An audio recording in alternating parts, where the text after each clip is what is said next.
Good morning. I remember when I was growing up on the farm, we would sometimes have cattle that would get nervous or antsy, and we would describe them as being spirited. And I've heard people who have grown up around horses that they have described horses the same way when they are seemingly energized and hard to control, that they are a spirited animal. One of my favorite words from the old Hebrew language used in the Old Testament is ruach. Ruach.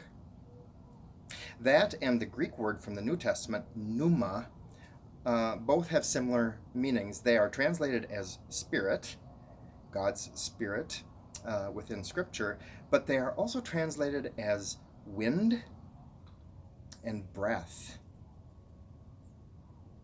When the Spirit is close by, there is action. When there is Spirit coming around, through, and into someone, they are moved forward into something new. This weekend is known as Pentecost weekend. After Jesus had ascended into glory, the Spirit of God showed up to the disciples.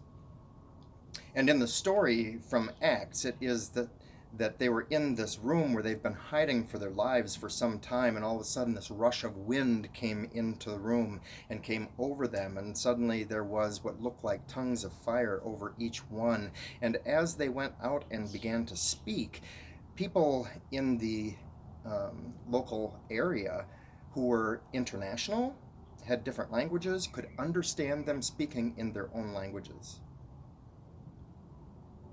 Now, I'm not so sure that I necessarily have ever experienced speaking in tongues, but I have experienced the Spirit.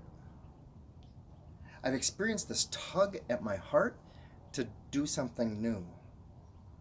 I've experienced this inner passion or fire to move forward on something that's going to pull me out of the old and take me into something new.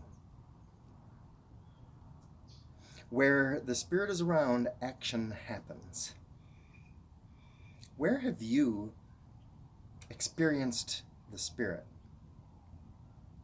Maybe you have felt a tug at your heart to get involved with an organization or to do something that you haven't done before. Maybe there's always been something that you've wanted to try as a hobby that you've never taken the time to do, and now is a good time to go ahead and try it when there might be some spare time. Share in the comments below how the Spirit has moved you into trying something new.